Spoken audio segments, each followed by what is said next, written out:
बिस्मिल्लाहिर्रहमानिर्रहीम। अस्सलाम वालेकुम नाज़रीन, आप देख रहे हैं गोइंग अंडरग्राउंड और मैं हूं आपका होस्ट बिलाल हैदर चट्ठा। नाज़रीन, आज हम इस पर बात करें इमरान खान चेयरमैन पीटीआई, जिन्ना हाउस हमला केस और अदालत ने चेयरमैन पीटीआई को गिरफ़्तार करने की इजाज़त दे दी। पहले से तोशाखाना केस के अंदर चेयरमैन पीटीआई को अरेस्ट किया हुआ है और वो इस टाइम पे अटक जेल के अंदर है। कैदी नंबर 804, हर कोई जानता है कि कैदी नंबर 804 कौन है। आज की प्रोसीडिंग में अब चूँकि एक डीआईजी जो पुलिस इन्वेस्टिगेशन है, इनकी जानिब से अदालत में दरख्वास्त दायर की गई थी और उस दरख्वास्त के बाद अदालत ने चेयरमैन पीटीआई को गिरफ़्तार करने की इजाज़त दे दी। क्या उनको दोबारा से गिरफ़्तार किया जाएगा जब वो रिहा हो, और अगर रिहा होने से पहले इस केस के अंदर उनकी गिरफ़्तारी का आ गया है तो क्या वो दोबारा उनको रिहा होने पे अरेस्ट किया जाएगा, किस तरह से किया जाएगा? इस सब पर डिस्कशन करने के हमारे साथ माहिर कानून मौजूद हैं। आशिक साहब, thank you so much for joining sir. साथ तशरीफ़ फरमा है शाहिद इकबाल भट्टी साहब, बहुत शुक्रिया आपको ज्वाइन करने का सर।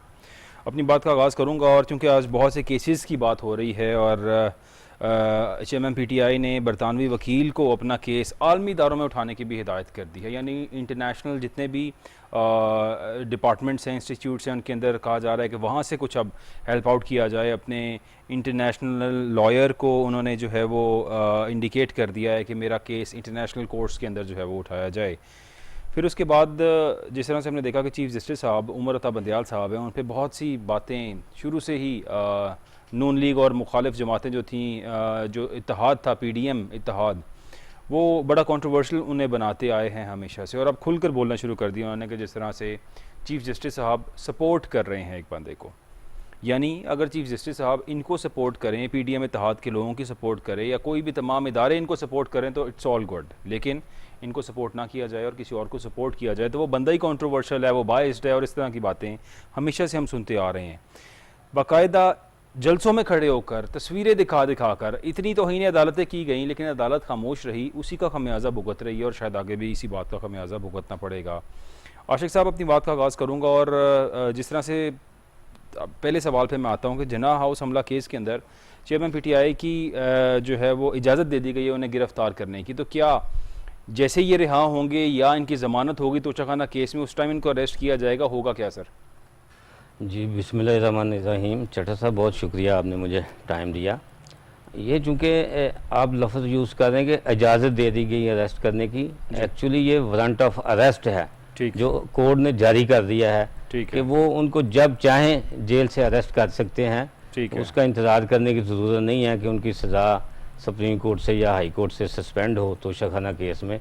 तो वो अब उनको जब मर्जी वहाँ से गिरफ़्तार करेंगे, गिरफ़्तार करके मुतलका कोर्ट में प्रोड्यूस करके रिमांड लेंगे या हस्बे ज़ाब्ता जो भी कार्रवाई है उसके मुताबिक आगे प्रोसीड करेंगे उसको। यानी कि जिस तरह ही उनकी अगर ज़मानत उनकी होती है और ये लोग एक्सपेक्ट करेंगे चेयरमैन पीटीआई बाहर आ जाएंगे, तो ऐसा नहीं होगा, चूँकि जिन्ना हाउस हमला केस के अंदर उनके वारंट आ चुके हैं, तो इस वारंट के मुताबिक उन्हें वहीं से अरेस्ट कर लिया जाएगा और वही मुतल्लिका पुलिस वारंट लेके जाएगी और उनको अरेस्ट कर लेगी। शाहिद इकबाल भट्टी साहब, इसका मतलब है कि 180 केसेज़ हैं चेयरमैन पीटीआई के ऊपर और एक एक करके तमाम केसेस, तो सर ये तो कई सालों के लिए मेरा ख्याल है कि गिरफ़्तार रहेंगे और इधर से उधर जो है वो चेंज होते रहेंगे, कोई और पुलिस आएगी वो ले जाएगी, फिर नई पुलिस आएगी वो ले जाएगी। इसका मतलब है कि सफ़र तो तवील है चेयरमैन पीटीआई का। बहुत शुक्रिया बिलाल। दुख की बात है, रुसवाई की भी बात है। इसमें नवाज शरीफ हों, जरदारी हों, इमरान खान हों, ये रुसवाई जो है ये इनके नाम से मंसूब नहीं होती, इंटरनेशनली जैसे आपने अपने इंट्रोडक्शन में कहा कि इंटरनेशनल अदालतों से भी रब्ता करना शुरू कर दिया जी। तो पाकिस्तान की जगरसाई तो पूरी दुनिया में हो रही है ना, कि पाकिस्तान में जो भी प्राइम मिनिस्टर आता है, मैं प्रोग्राम सुन रहा था, शायद हकान अब्बासी हंस के कह रहे थे कि पाकिस्तान में जिस शख्स ने प्राइम मिनिस्टर बनना है उसने जेल में ज़रूर जाना है, यानी ये टैग उसको लगेगा। कुछ बैचेज होते हैं, कुछ टैग होते हैं, तो जो पॉलिटिशियन होते हैं इन पे इल्ज़ामात और टैग्स लगते हैं और बाकी जो इदारों के लोग होते हैं उन पे बैचेस लगते हैं कुछ काम करने के। तो जहाँ तक बात रही खान साहब जेल भरो तहरीक अनाउंस कर चुके हुए थे, तो मुझे 180 केस हों या 1080 केस हों, अगर खान साहब ने डील करके बाहर जाना होगा तो ये सारे केसेस भी ख़त्म हो जाएंगे, जैसे नवाज शरीफ साहब चले गए, पाकिस्तान के ये हालात हैं।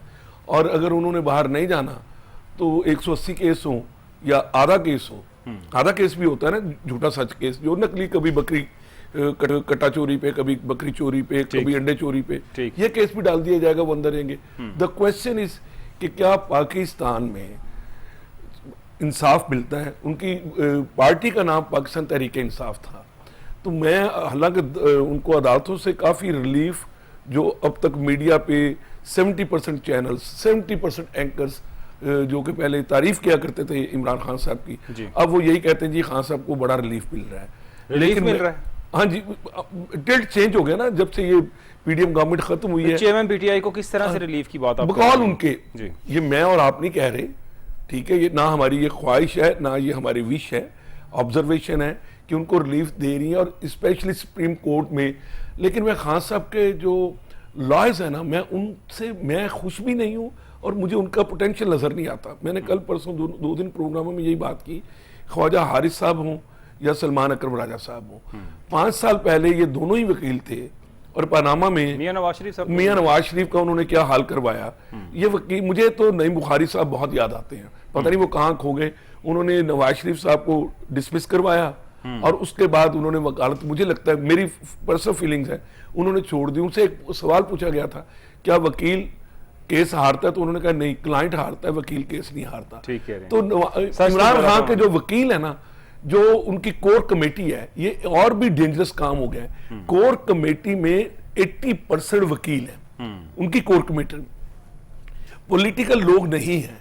जो 20% पॉलिटिकल लोग हैं वो ट्विटर पे हैं और वो हैं। तो खान साहब को जेल भरो तहरीक में लगता है कि वो अकेले बार बार, जिस तरह उन्होंने आज इलेक्शन लड़े थे ना, हमारे मुल्क वो अपनी वो हर जेल में जाएंगे और हर जेल में जाके जेल भरो तहरीक पे खुद ही कहेंगे मैं ही पीटीआई हूँ, मैं ही इमरान खान हूँ, मैं ही पाकिस्तानी अवाम। लेकिन हमारे मुल्क में ये भी तो हकीकत है कि जो वकला हैं, जितने भी वकला तंजीमें हैं, वकील हैं, ये one of the most powerful, अगर कहा जाए कि ऑन ग्राउंड, या जिस तरह से नज़र आता है कि ये वकीलों की एक बड़ी ताकत होती है, जो दिल में आए कर लेते हैं और बाद में कुछ भी नहीं होता। हमने बहुत से ऐसे वाक़यात देखे यहाँ पे, और वो PIC का वाक़या हो, वो पुलिस वालों को दुर्गत लगाने का, चलें अच्छा, को पुलिस की भी दुर्गत तो लगाता ही है कचहरियों के अंदर जाके, लेकिन मकसद ये है कि ये एक ऐसा पावरफुल तबका है, और जितने इस टाइम पे लॉयर्स अगर उनके साथ लग रहे हैं, तो आशिक हुसैन साहब, ऐसे लगता है कि आने वाले दिनों में अगर कोई वापसी होती है पाकिस्तान तहरीक इंसाफ की, तो शायद पूरे पाकिस्तान से वकला ही होंगे जो इस पार्टी के साथ जुड़े होंगे, और शायद कोई भी नहीं होगा। देखें, आप जो बात कर रहे हैं ये सियासी बात है, ठीक है।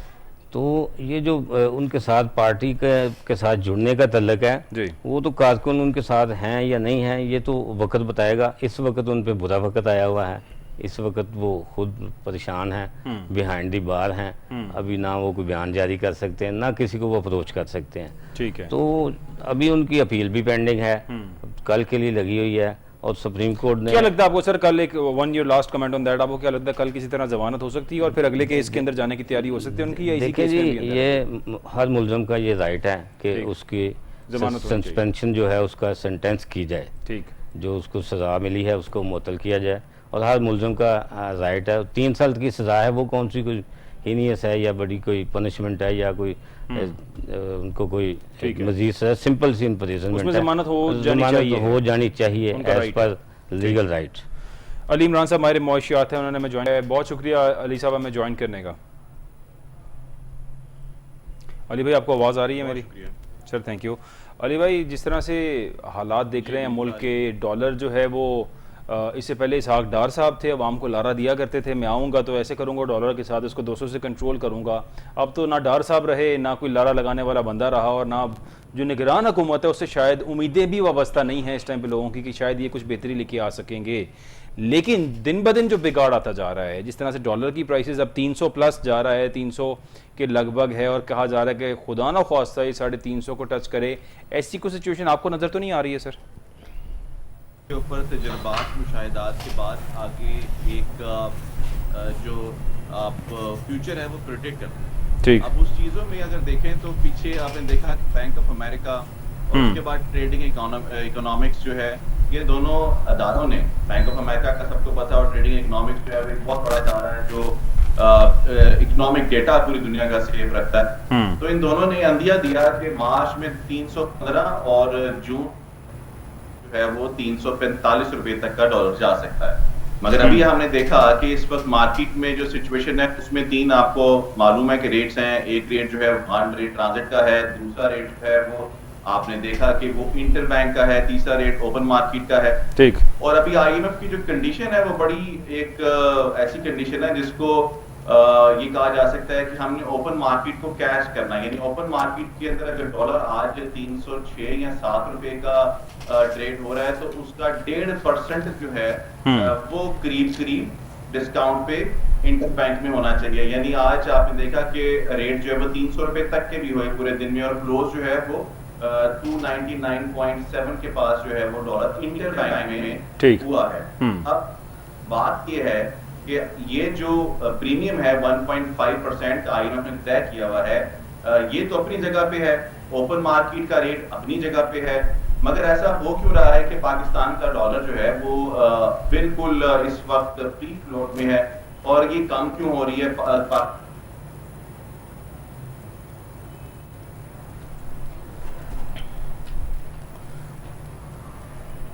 जो है वो कम हुई पिछले माली साल से। आपने देखा कि किस तरीके से एक्सपोर्ट्स जो हैं वो पाकिस्तान की कम हुई हैं।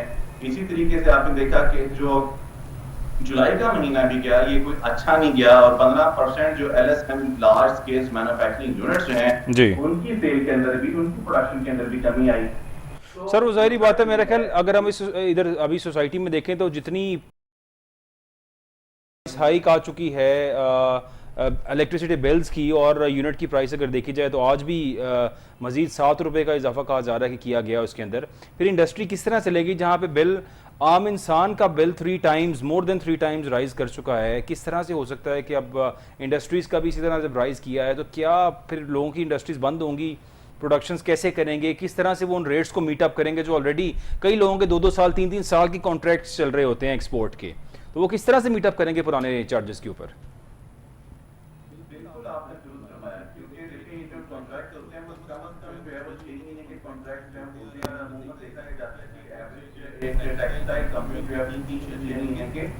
करती है क्योंकि उसको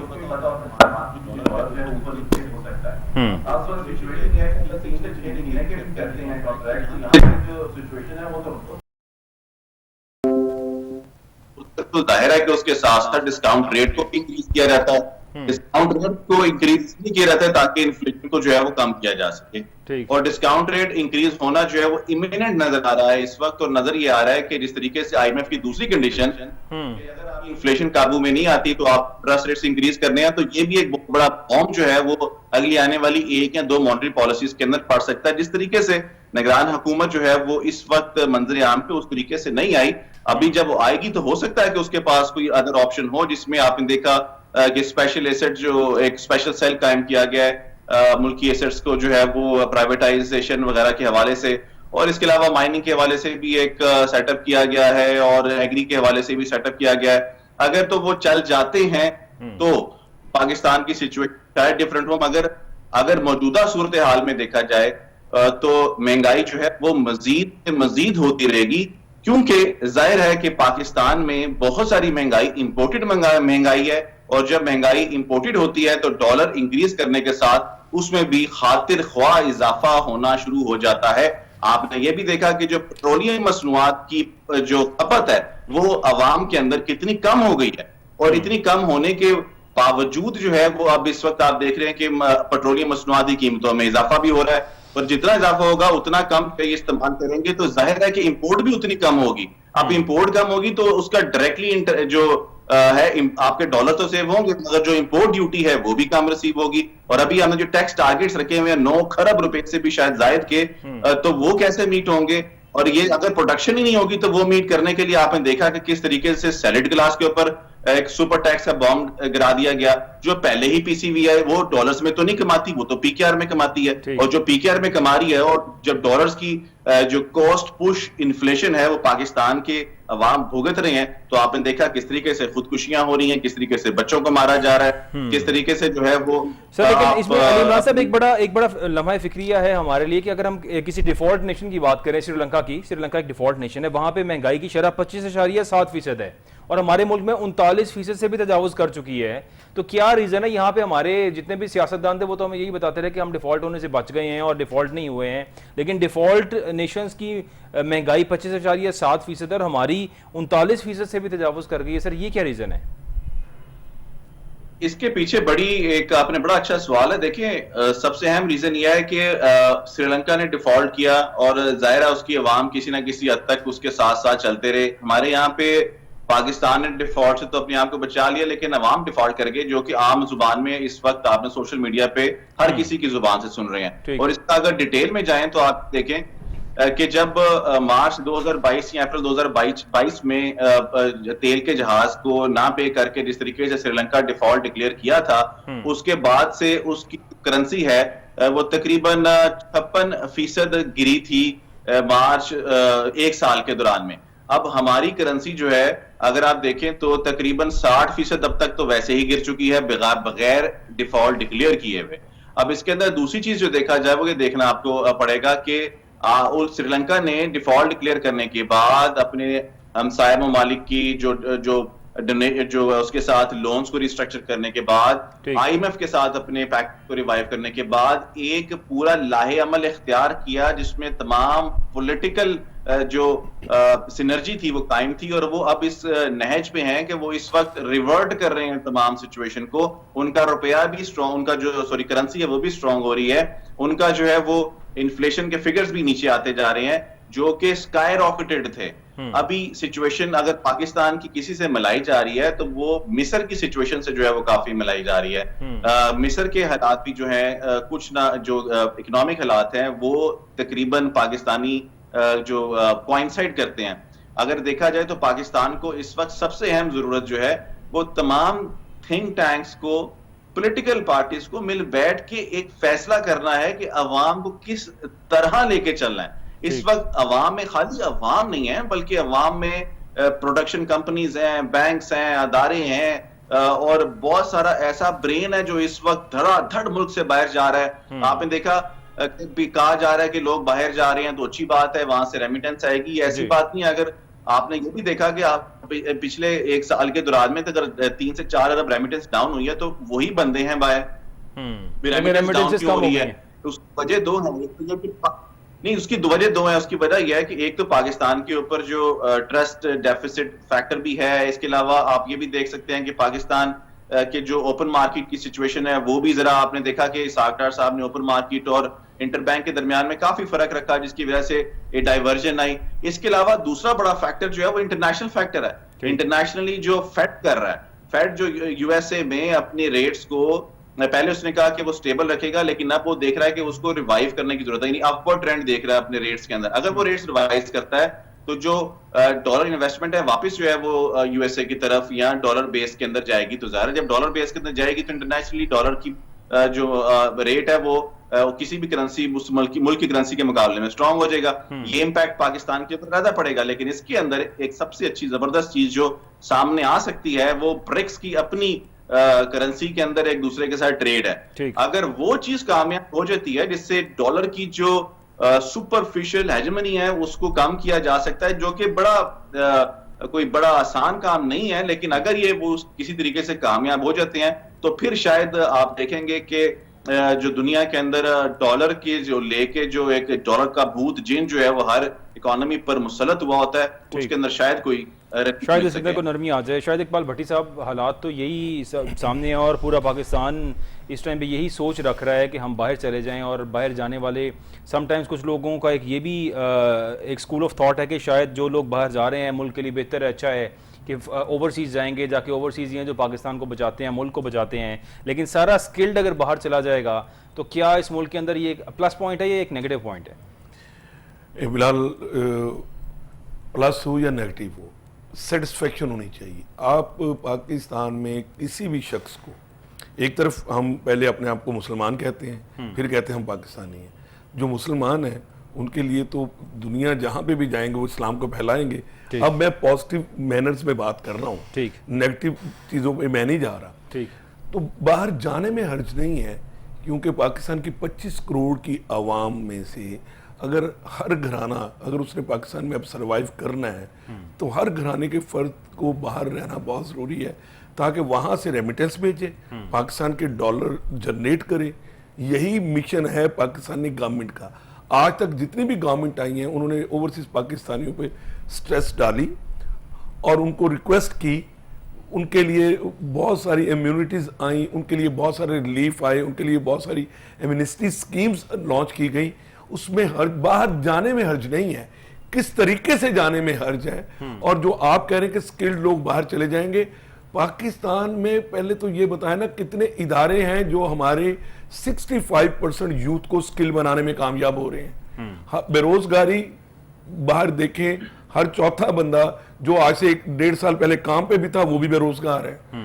जिसके पास पैसा था वो खत्म हो चुका हुआ है। अगर इस वक्त अभी आपने इमरान साहब ने बड़ी प्यारी बात की, बीइंग ए इकोनॉमिस्ट और बीइंग ए फाइनेंशियल एक्सपर्ट, मैं कह देता हूं कि पाकिस्तान में सरवाइव करने के लिए आपके पास ओवरसीज फैमिली होनी चाहिए।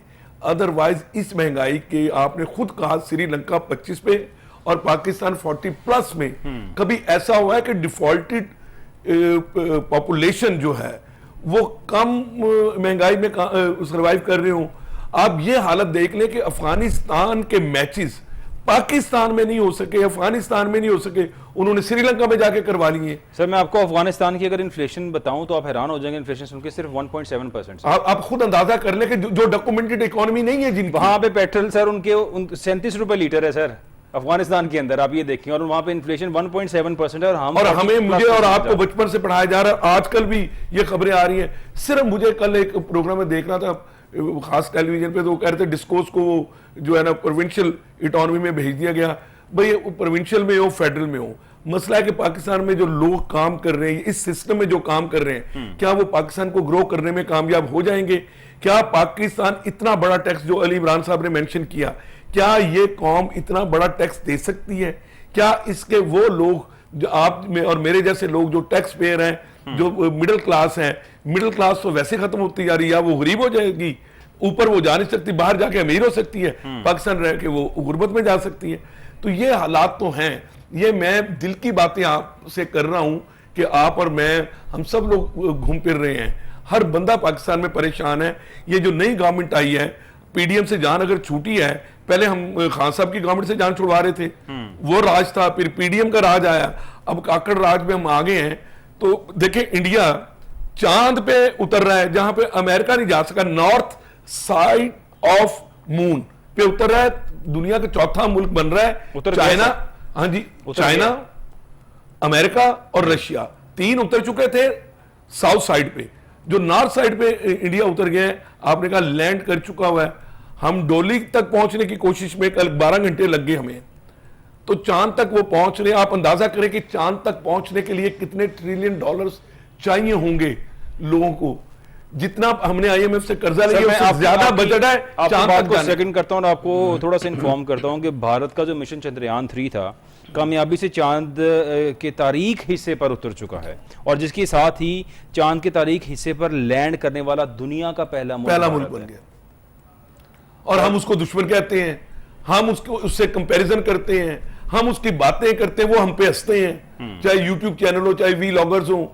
तो हम तो अपने ही चक्रों में पड़े हुए हैं। हमारे यहाँ यही फैसला कि सियासतदान गंदे हैं, इदारे काम नहीं करने दे रहे, अदालतें सही फैसला, यानी हमारी लड़ाई जो है वो अवाम आपस में लड़ रहे हैं।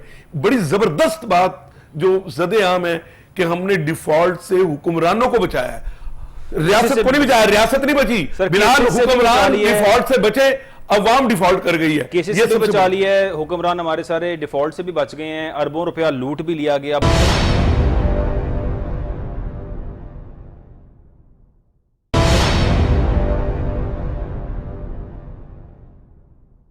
बातें हो रही हैं करप्शन की, कि बहुत सी करप्शन की गई 16 माह के अंदर, चूंकि इन सब लोगों ने बड़ा बेवकूफ़ बनाया था अवाम को, आकर कहते थे कि हम आके अवाम को रिलीफ देंगे, 10 रुपये लीटर पेट्रोल बढ़ने पे ऐसे वावेला होता था जिस तरह इन लोगों ने। और शहबाज शरीफ साहब जो इस मुल्क के वजीर आजम रहे हैं 16 माह, वो कहते थे 70 रुपये लीटर पेट्रोल प्राइस होनी चाहिए इस मुल्क में। किसी ने उनसे नहीं पूछा कि भाईजान आप वही शख्स हैं जो कहा करते थे 70 रुपये लीटर, मेरी कैलकुलेशन के मुताबिक 70 रुपये लीटर पेट्रोल होना चाहिए और 150 पे बिक रहा है। इन्होंने तो बेड़ा गर्क कर दिया कि यहाँ पे मैशत का। सर 16 माह गुजरने के बाद तो लोगों को 16 माह से पहले का वक्त याद आता होगा कि यार वो वक्त बहुत अच्छा था। बहरहाल मैं ये कहता हूं कि आप 16 माह की बात कर रहे हो, मैं पिछले 10 साल ही लगा रहा हूं। मैं 2013 से लेके 2023 तक खड़ा हूँ, बहुत अच्छा हुआ सी पैक आया, कुछ पाकिस्तान को ब्रीदिंग सर आया space ये मिली। स्टार्ट तो नहीं हुआ, ठीक है कुछ ना, चल तो नहीं गया। चले वो कुछ, लेकिन पाकिस्तान के सियासतदानों ने, ठीक है, और सियासतदान वो वाले सियासतदान जो कभी चीफ जस्टिस को रिक्वेस्ट करते हैं, वो जो कल आपने सियालकोट वाले चीफ जस्टिस को रिक्वेस्ट करते हैं, वो सदर पाकिस्तान को रिक्वेस्ट करते हैं,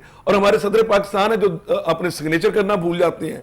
सदर पाकिस्तान सिग्नेचर करना नहीं भूल गए सर, वो मतलब उनकी यहाँ पे इस मुल्क में मजलूमियत ही है हर शख्स की। आप देखें वो कहते हैं मैंने साइन किए ही नहीं है और साइन कोई और शख्स कर गया मेरी जगह पे। आशिक हुसैन साहब भी बड़ा एक कंट्रोवर्शियल मैटर था सदर पाकिस्तान का, जो स्टेटमेंट उन्होंने दी है कि मेरा अमला जो है उसने मेरी बात नहीं मानी और उनकी it went beyond their commands और जो कुछ उन्होंने कहा था। और सबसे बढ़ के जो आज चीफ जस्टिस साहब ने कहा है, और उन्होंने कहा कि तोशाखाना केस बादी उन नज़र में ट्रायल कोर्ट के फैसले में गलतियाँ हैं, चीफ जस्टिस ऑफ पाकिस्तान का ये कहना, क्या समझते हैं कितना इम्पैक्ट करेगा इस केस के ऊपर?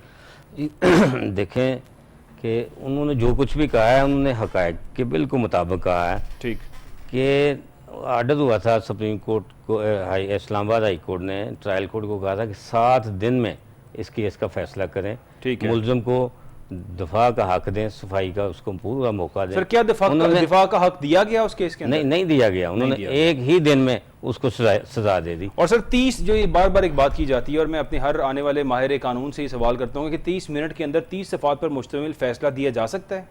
बिल्कुल इम्पॉसिबल है, ये सारा पहले का मैनेज है। ठीक, इतना लंबा फैसला लिखाते, उस पर करेक्शन करते, उसको साइन करते, 30 सेकंड में 30 पेज साइन नहीं हो सकते।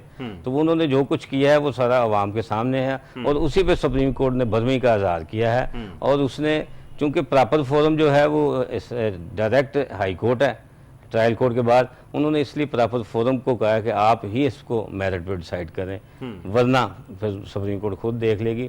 मेरिट पे तो इस्लामाबाद हाई कोर्ट का है, ठीक, जुरिस्डिक्शन बनती है, जब तक वो उनकी सस्पेंशन। जस्टिस आमिर फारूक साहब वाला जो मामला है, अब चूंकि वो चाह रहे हैं कि वो भी कंट्रोवर्शियल हो गए हैं, बाइस्ड महसूस हो रहे हैं उनको, उन्होंने कहा है कि इनको किसी तरह से अलग किया जाए। वो चीफ जस्टिस हैं एक मतलब हाई कोर्ट के, इस्लामाबाद हाई कोर्ट के, और आप क्या समझते हैं कि उनको इस केस से अलग किया जा सकता है जिस तरह से रिक्वेस्ट आई है? नहीं देखिए, इस तरह से बिल्कुल नहीं हो सकता।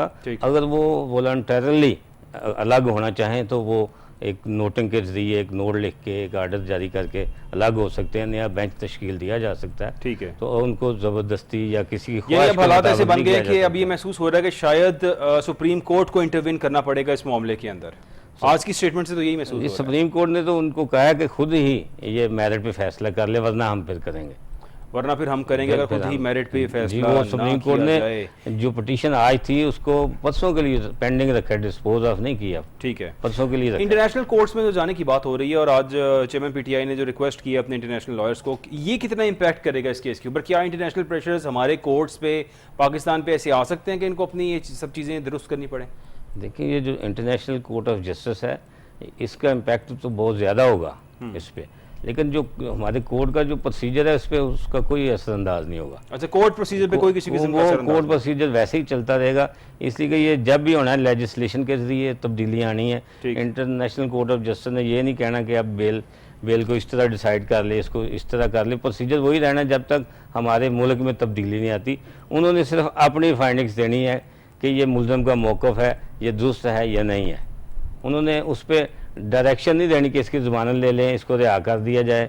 सिर्फ उन्होंने ये फैसला करना कि ये जो मैटर उनके पास आया है। सर लेकिन इस केस में डिफेंड करने भी नहीं दिया गया, उनके गवाहों को भी नहीं सुना गया, उनको पूरा टाइम ही नहीं दिया गया अपने डिफेंड करने का। और वो जज साहब बड़ी उजलत में थे और उन्होंने शायद लंदन जाना था, उनकी फ़्लाइट थी, इसलिए उन्हें बहुत जल्दी थी और वो तशरीफ़ ले गए यहाँ से, और वो फैसला बड़ी जल्दी में सुना गया। और जैसा एक्शन पुलिस ने किया है, ऐसा एक्शन तो हमें कहीं देखने में नज़र नहीं आता इतनी स्पीड पे, क्योंकि जब 9 मई के वाक़यात थे तो ये पुलिस का एक शख्स हमें कहीं नज़र नहीं आया, लेकिन उस दिन पुलिस ने जो एक्शन किया ऐसे ही लगा जैसे कोई पता नहीं खलाई पुलिस थी यहाँ पे जिसने सारा एक्शन किया था। ये सब चीज़ें भी तो आवाम के सामने है, सबके सामने, एवरीबॉडी नोज़ कि यहाँ पे क्या हुआ है। चट्टा साहब ये देखें, बड़ा क्लियर कानून है कि किसी को भी सुने बगैर उस पर कोई ऑर्डर जो है इम्प्लीमेंट नहीं किया। सर अब हो गया है तो क्या होगा?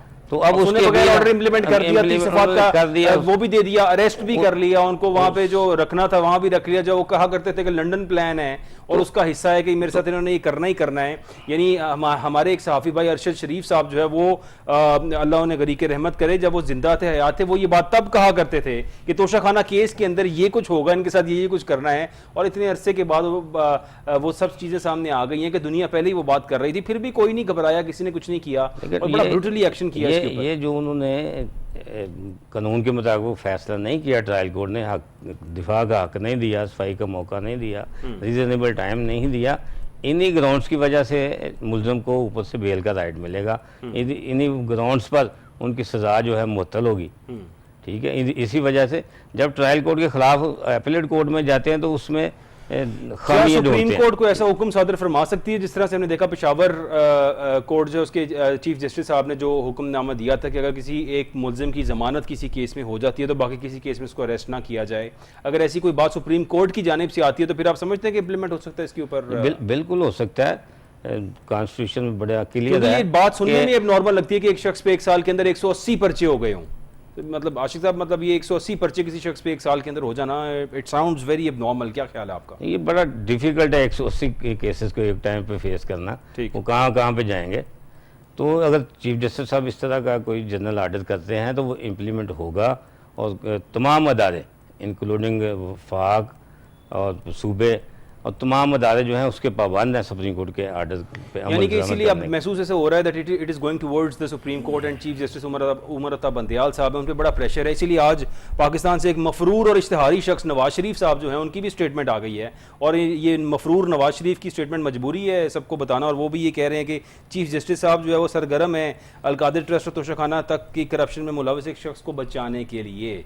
अब यही चीफ जस्टिस साहब अगर ये मफरूर शख्स को बचा लें नवाज शरीफ को तो फिर मेरा ख्याल है कि वो बड़े रिलैक्स हो जाते, लेकिन अब चूंकि बचाया किसी और को जा रहा है तो आज उनकी ये स्टेटमेंट भी सामने आ वही चुकी है। चीफ जस्टिस हैं जिन्होंने 10 अप्रैल को रात 12 बजे सुप्रीम कोर्ट ओपन रात की 12 थी। बजे यही चीज और उससे पहले तब कहा उन्होंने- जाता था कि इन्होंने जो फैसला किया है तारीख रकम कर दी है इन्होंने उससे और बड़ा पहले तारीखी फैसला उन्होंने किया है। डिप्टी स्पीकर की जो रूलिंग थी उसको कलअदम करार दिया था। यही वही चीफ जस्टिस है। और आज इनको चीफ जस्टिस बुरे लगना शुरू हो गए आज बुरे लगने हैं, इनको शुरू मिलाइन करना शुरू कर दिया। खुद मफरूर है सर, यही कैसी बात है कि मतलब यहाँ पे कहा जाता है कि मफरूर शख्स और अदालतों से इश्तिहारी जो शख्स है उसको किसी किस्म की उसकी स्टेटमेंट ही आनी चाहिए, लेकिन क्यों it is the head of the news जब देखिए भी नवाज वो- शरीफ साहब की कोई बात आती है एक मफरूर शख्स की? नवाज शरीफ साहब बीमारी का इलाज करवाने के लिए गए सर हुए 70 हैं बीमारियां उन्हें एक भी नहीं है सर। और ये मजे की बात है कि 16 महीने में पूरे खानदान को कोई बीमारी नहीं हुई।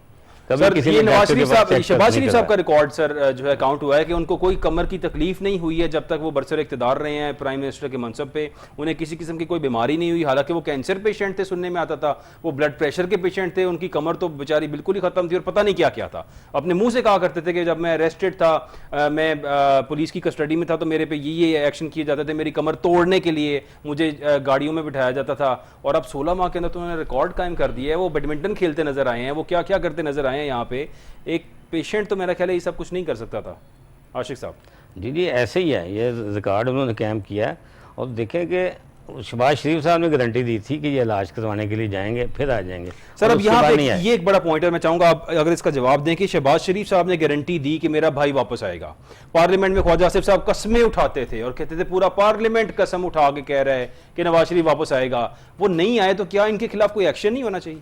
देखें एक्शन तो लेना है।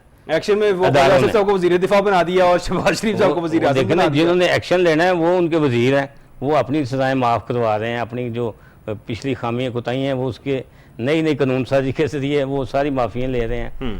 तो कौन उनके खिलाफ एक्शन लेगा? अब ये जो निगरान सेटअप आया है इसको अपने कामों से फुर्सत नहीं है। अभी आप बता रहे थे अभी बिजली का टैरिफ भी महंगा कर दिया है जी, 7 रुपए यूनिट बिजली का टैरिफ मजीद महंगा कर दिया है और आज की ताज़ा खबर है। तो अदारों ने एक्शन लेना है, आपने और मैंने वहाँ जाके नहीं अली इमरान application साहब file करनी। I come to you now sir, इदारों ने एक्शन लेना है, इदारे एक्शन लेते नहीं हैं। इस मुल्क के अंदर बिजली के वो मतलब बिल आ रहे हैं कि अवाम की पहुंच से बाहर हो चुका है बिजली के बिल अदा करना। लोग क्या करेंगे बेचारे, अगर बिजली के बिल ही देंगे तो खाएंगे कहाँ से, जिएंगे कहाँ से, बाकी तमाम अखराजात कहाँ से करेंगे? क्या आपको मुल्क में किसी किस्म कोई भी बेहतरी होती नज़र आ रही है कि ये अब निगरान सेटअप है, न जाने कब तक चलेगा, 6 माह 1 साल, नोबडी नोज इट। 90 रोज़ का टाइम है जो आइन में लिखा गया, आइन के मुताबिक दिया गया है, लेकिन कोई ओबे नहीं कर रहा। और इलेक्शन कमीशन ने साफ कह दिया कि हम 14 दिसंबर को बताएंगे हल्का बंदियों के मुताबिक, और उसके बाद पता नहीं कब इंतखाबात होंगे। क्या आपको ये नज़र आ रहा है कि कोई किसी किस्म की बेहतरी हो सकती है हमारे कुछ? Is there any good news sir? Unfortunately good news तो मुझे कहीं से ऐसे नजर नहीं आती, खासतौर से अवाम क्योंकि अवाम अगर जाहिर है कि डिपेंडेंट है बिजली के बिलों को अदा करने के लिए, और बिजली के बिलों में आपने देखा कि अभी कोई 6 रुपए 70 पैसे या 7 रुपए तक का इजाफा जो है फ्यूल सरचार्ज की मद में जो है वो एडजस्टमेंट की मद में कर दिया गया है, और ये आगे भी होगा। मैं ये बता सकता हूँ क्योंकि ये आगे फर्दर क्यों होगा, क्योंकि जब जो डॉलर महंगा होगा वैसे वैसे जो फ्यूल है उसकी कॉस्ट महंगी होगी, और अल्टीमेटली वो डाला जाएगा अवाम के ऊपर ही, और उसके अंदर जो है वो फ्यूल एडजस्टमेंट के सरचार्जेस जो हैं वो लगेंगे। यहाँ पे अदारों का बिल्कुल सही बात है, अगर अदारे काम करते हों, करप्शन ना हो, तो यकीन जाने कि इतनी बड़ी कॉस्ट नहीं है पर यूनिट की। असल इशू जो है वो सर्कुलर डेट को कंट्रोल करने के लिए ये ओवरऑल जो है वो प्राइसिंग है। और इसके अंदर अभी जैसे इन्होंने फरमाया कि जो डिस्कोर्स हैं उनको, जो डिस्ट्रीब्यूशन कंपनीज हैं बिजली को, जो डिस्ट्रीब्यूशन कंपनीज हैं वो प्रोविंसेस को देने का अंदिया जो है वो दे दिया गया है। अब जाहिर है कि जो, और इसकी वजह भी लाइन लॉसेस जो हैं उनको फेडरल से निकाल के प्रोविंसेस के ऊपर डालने का जो प्लान है, जो किसी हद तक ठीक भी है और किसी हद तक जो है वो गलत भी है। अब ठीक इस हद तक है कि जो सूबा जो है, अब सूबा जाहिर है कि 18वीं तरमीम के बाद अपने बहुत सारे रेवेन्यूज खुद भी जनरेट कर रहा है, तो इस लाइन लॉसेस को जो है वो भी इसको बियर किया करें। मगर अगर दूसरी तरफ देखा जाए तो वो सूबे जो इस वक्त इंतहाई पसमानदगी की सिचुएशन में गुजर रहे हैं, खासतौर पे जैसे बलोचिस्तान हो गया या इवन सरहद हो गया, तो NWFP हो गया, वहां पे आपको KPK हो गया, वहां पे आप किस तरीके से उनसे जो है वो एडजस्टमेंट लेंगे। और वो चीज जो है वो अगर पंजाब के ऊपर आती है तो पंजाब की तो मसल्स शायद इस तरह हों कि वो जो सिचुएशन इस तरह चल रही है, या तो इससे शायद पंजाब के लिए कुछ बेहतर हो जाए या जो है वो चलती रहे, क्योंकि जाहिर है कि रेवेन्यू जनरेट जहां जिस सूबे से होंगे वो उसको बर्दाश्त कर सकेगा। जो बिजली की जहां तक बात है, यकीन जाने वो इतनी महंगी हो चुकी है कि एक आम आदमी आप देखें कि उसकी डिस्पोजेबल इनकम डॉलर के साथ लिंक नहीं है, और जबकि बिजली जो है वो डॉलर के साथ लिंक है। तो आप किस तरीके से कह सकते हैं कि एक शख्स जिसकी तनख्वाह जो है, एक मिडिल क्लास, छोड़ दें जो लोअर मिडिल क्लास और गरीब आदमी है, मिडिल क्लास आदमी की बात करें, जो आज से ठीक 1-1.5 साल से पहले जो है उसने बड़ी मुश्किल से एक AC लेके 1 पौने टन का जो है वो लगाना शुरू किया होगा। आप देखें उसके अंदर क्या उसकी सिचुएशन होगी। इस वक्त सख्त गर्मी पड़ रही है, और जो सिचुएशन है वो इतनी खतरनाक है कि उसमें अगर वो AC लगाता है तो पछताता है, AC नहीं लगाता तो वो बीमारियों का बिल जो है वो भरता है। और अगर वो बीमारियों का बिल भरता है तो आपने देखा कि इंपोर्टेड मेडिसिन इतनी महंगी हो चुकी हैं कि वो उधर उसकी कमर टूट जाती है। तो लोग बड़े परेशान, और खास तौर पे अगर वो किराए के घर के ऊपर है तो फिर तो डिजास्टर है, फिर इसीलिए खुदकुशियां हो रही हैं। आपने देखा कि आजकल वो जो माइक्रो फाइनेंसिंग नाजायज जो एप्स जो हैं वो उसके ऊपर काफी सरगर्म हुई पहले पाकिस्तान में, जिसके ऊपर बात बड़ा पैसा कमाया उन्होंने सर, उनके खिलाफ क्रैकडाउन भी हुआ है। अब क्या एग्जैक्ट पोजीशन है, क्या उनको बंद कर दिया गया या अभी तक स्टिल चल रही है? Because I have seen a couple of ads जो सोशल मीडिया पे आते हैं, अभी भी एड्स चल रहे हैं। क्या उनके खिलाफ जो एक्शन हुआ तो उन्हें बंद किया गया या अभी तक चल रही हैं वो एप्स? देखिए ये तो अदारे ही बेहतर बता सकते हैं, मगर मैंने भी उन एड्स को जो है बिल्कुल देखा है। और ये तो चले वो है ना कि जो सामने नजर आ रहे हैं, आपने देखा होगा कि यहाँ पे क्या होता था कि आप किसी से किस्तों पे लेते हैं, जो आज मशहूर थे, दुकान के बाहर बैठे हुए हैं, कहीं बैठे हुए हैं, कोई पठान या जो भी इस तरीके के वो सिलसिले होते थे, वहां से वो किस्तों पे या कोई उधार लेते हैं तो इतना बढ़ जाता है जिस तरह जागीरदार जो है वो अपने मज़ारों को जो है वो जिस तरीके से करते हैं, तो वो तो किसी खाते में नहीं है ना। अब अगर वो इस तरीके से, अली इमरान साहब एक one last question from you sir, IMF की जो अगली किस्त आ रही है और अब जाहिर है वो वक्त भी करीब है कि अगली किस्त आनी है, आपको क्या लगता है कि IMF की कंडीशंस मीट अप की जाएंगी और अगली जो किस्त है वो IMF हमें कर्जे की दे देगा, या फिर से दोबारा वो हालात होंगे जो इसहाक डार साहब के होते हुए, उन चैंपियन साहब के होते हुए जो हुए थे वही होंगे? नहीं देखें, जो तो इसहाक डार साहब थे उस तरह के हालात तो नहीं होंगे, क्योंकि इसहाक डार साहब ने जिस तरीके का डॉलर पैक किया हुआ था वो तो टोटली डिजास्टर था, और आपने देख लिया कि वो क्या हुआ हो गया डिजास्टर सर, हर चीज तो आउट ऑफ कंट्रोल हो गई। जी बिल्कुल, इसी तरीके से अभी अगर आप देखें तो अभी आईएमएफ की तमाम बातों को जो है ना वो माना तो जा रहा है, मगर आप ये देखें कि डॉलर को कहा गया कि 1.5% जो है वो डिस्काउंट के ऊपर आपका इंटरबैंक होगा आपके जो ओपन मार्केट से, लेकिन अगर आप देखें तो पिछले 2 महीनों के अंदर 2 और अच्छा, ये बात बताइएगा सर, 1.5% लगातार डिस्काउंट पे होगा from the open market rate, interbank का जो रेट है? इसको प्रीमियम कहते हैं असल में, 1.5% प्रीमियम, यानी मार्केट, ओपन मार्केट हमेशा जो है वो इंटरबैंक से महंगी ही होती है, क्योंकि जाहिर है कि लोग जो है वो खरीदो फरोख्त कर रहे होते हैं।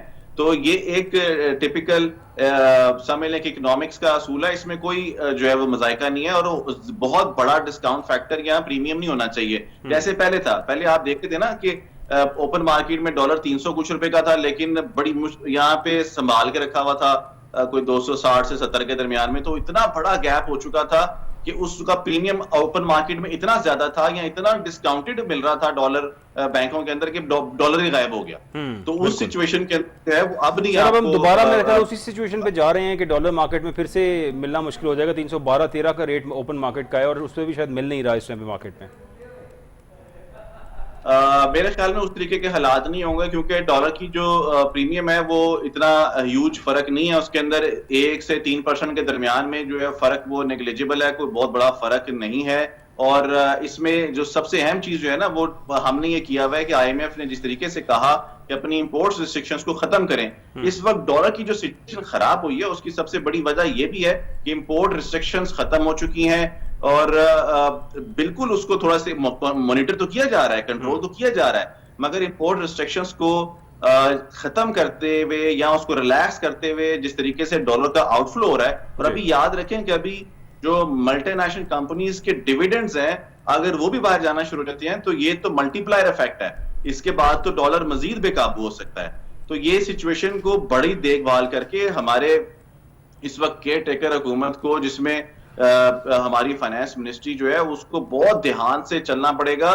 पॉलिटिकली कंसेंसस बहुत जरूरी है इसके अंदर। अगर ये दोनों चीजें नहीं होंगी तो तमाम पाकिस्तान की जो प्रोडक्शन और अदारे हैं इस तरीके के जो इसके ऊपर डिपेंडेंट है वो तो डिजास्टर है। अगर प्रोडक्शन खत्म हो जाती है, कम हो जाती है, तो डेली वेजेस तो सबसे पहले निकलेंगे, क्योंकि जाहिर है कि दो चीजें देखिए आप जो बड़ी अहम है, मैं बताता चलूं कि एक तो कॉस्ट पुश इन्फ्लेशन, जिसके बाद आपकी जो रॉ मटेरियल की कॉस्ट है वो इंक्रीज कर जाएगी। रॉ मटेरियल की कॉस्ट इंक्रीज करेगी तो जाहिर है तो कैसे एक बंदा जो है प्रोडक्ट बनाएगा, कंपनी प्रोडक्ट बनाएगी। दूसरी तरफ जो फाइनेंस कॉस्ट है, आपने देखा कि 22% के ऊपर जो है वो आपका डिस्काउंट रेट है, ये अगर 24% हो जाता है और इसके इर्द गिर्द जो स्प्रेड्स वगैरह मिला के कुछ 24-25% के ऊपर कौन कंपनी जो है वो पारो करेगी? तो कंपनी ये करेगी कि जो उसके नाजायज खर्चे हैं या एक्स्ट्रा खर्चे हैं उसको वो कम करेगी। उसके अंदर सबसे पहले प्रोडक्शन कट और एडमिन एक्सपेंसेस को कट किया जाएगा। अब ये एडमिन एक्सपेंसेस और प्रोडक्शन कट जो है वो क्या होगा, अल्टीमेटली प्रोड्यूसर जो जीडीपी जो है वो भी आपका रिड्यूस रहेगा, आपकी डेली वेजेस फारिग होंगे, आपकी सैलरीज जो है जो वहां पे जो वर्कर्स हैं उनकी सैलरीज में खातिर ख्वाह इजाफा नहीं हो रहा होगा। जिस तरह मार्केट में इन्फ्लेशन इंक्रीज कर रही है, तो ये तमाम चीजें मिला के लॉस है, एक डिजास्टर है। इसको सिर्फ और सिर्फ कोई पॉलिटिकल हुकूमत कोई भी हो इलेक्शनों के बाद कंट्रोल कर सकती है। तो अवाम को सिर्फ एक सिनर्जी करने की जरूरत है, अवाम के दिमाग को एक जगह लेके जाने की जरूरत है। बाहर भेजना हल नहीं है। बाहर से रेमिटेंसीज जो है पाकिस्तान आपने देख लिया कि डाउन हुई है, और बाहर रहना भी इस वक्त मुश्किल है। यहाँ पे आप किंग एडवर्ड में या यूईटी में या कहीं पे सस्ते डॉक्टर्स बना तो देते हैं, मगर अब वो डॉक्टर्स यहाँ पे अगर काम नहीं करेंगे, वो इंजीनियर्स यहाँ पे काम नहीं करेंगे और बाहर चले जाएंगे, तो मुझे बताएं फिर पाकिस्तान में कौन किस तरीके से आप खिदमत कर पाएंगे ना।